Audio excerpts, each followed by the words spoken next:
आगे हम मंच पर आमंत्रित करने जा रहे हैं श्री अंकित भाई जोशीपुरा जी को। तालियों की गड़गड़ाहट के बीच में उनका स्वागत किया जाए, जो कि एक वर्सेटाइल व्यक्तित्व के धनी हैं। इन्होंने साइंस में पोस्ट ग्रेजुएट करने के साथ साथ अलग अलग क्षेत्रों में इन्हें 23 सालों का बेहद ही लंबा अनुभव है। इसके साथ ही साथ ये metamorphosis institute of transformation metaversity institute के फाउंडर और मैनेजिंग डायरेक्टर भी हैं, और इसके साथ ही ये स्कॉटलैंड इंस्टीट्यूट के से क्वालिफाइड लाइफ कोच भी हैं। ट्रेनर बनने के लिए लोग इनसे ट्रेंड कोच का सर्टिफिकेट लेने आते हैं। सो आप समझ सकते हैं कैसी पर्सनैलिटी है। इतना ही नहीं, इन्होंने Indian society of training and development की ओर से इन्हें innovative trainer of the year का अवार्ड भी मिला है।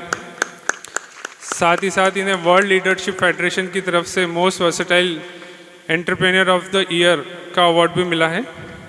और अंकित भाई का एक मंत्र है कि चलो साथ मिलकर एक दूसरे को और ज़्यादा सफल बनाएं। तो इसी शब्दों के साथ मैं इनको पुनः एक और बार तालियों की गड़गड़ाहट के बीच आमंत्रित करता हूं। श्री अंकित भाई जोशीपुरा से मैं विनती करूंगा कि वो कुछ प्रसंगोचित दो शब्द कहें। श्री अंकित भाई। सर्वप्रथम मैं आप सब लोगों को ये बताना चाहता हूँ कि मुझे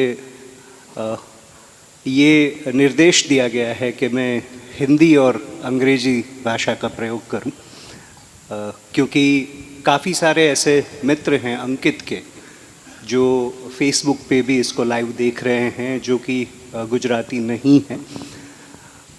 इसी बहाने मेरे जूनागढ़ को पता चल जाएगा कि आपके अंकित को कितना हिंदी आता है। ये घटना जो है मेरे लिए काफ़ी अलग अलग तरीके की संवेदनाएं लेकर के आई है। सबसे पहली चीज़ मैं यहाँ पर ये कहना चाहता हूँ कि अंकित के जाने के बाद ऐसा भी हो सकता है, ऐसा अंकित खुद देख रहा है।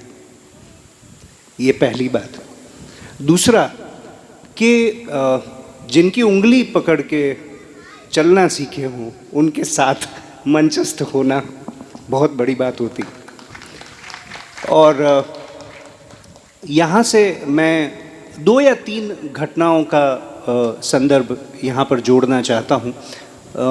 यूँ अगर आप देखोगे तो इसका और ये जो पुस्तक है उसका कोई नाता नहीं है, और यूँ अगर आप समझोगे तो पुस्तक में क्या होगा वो सारा आपको ये बता देगा।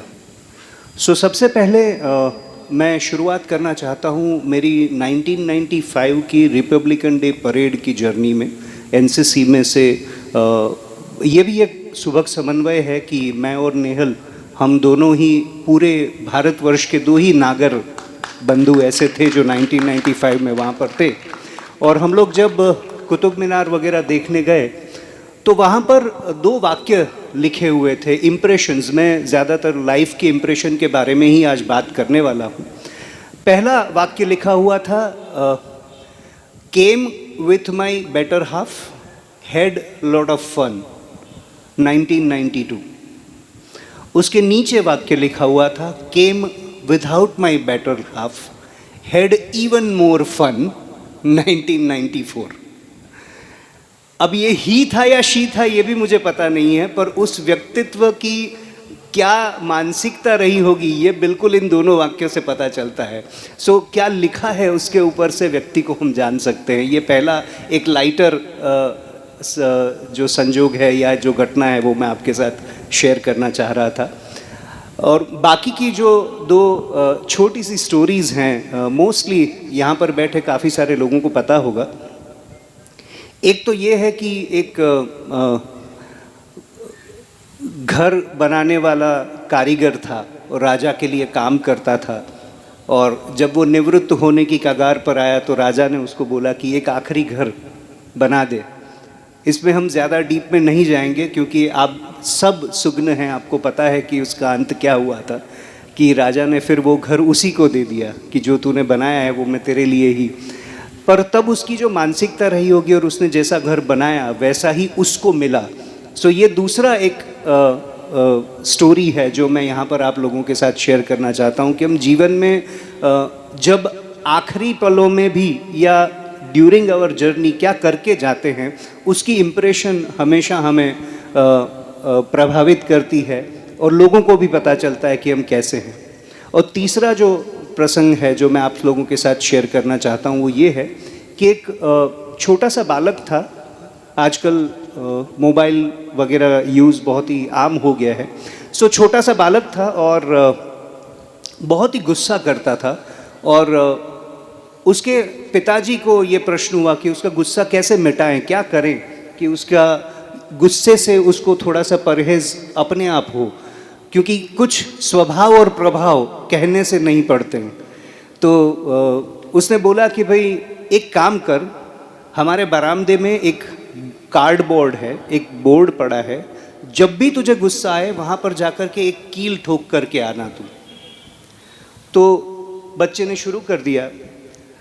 1 दिन, 2 दिन, 1 हफ्ता, 5 हफ्ता, 6 हफ्ता, 2-3 महीने में वो पूरा कार्डबोर्ड जो है वो कीलों से भर गया। और बच्चा फिर से आया कि पापा अब तो भर गया, अब क्या करूँ, अब गुस्सा आए तो। बोले अब जब गुस्सा आए तब एक एक करके कीलों को निकालना शुरू कर वहाँ से।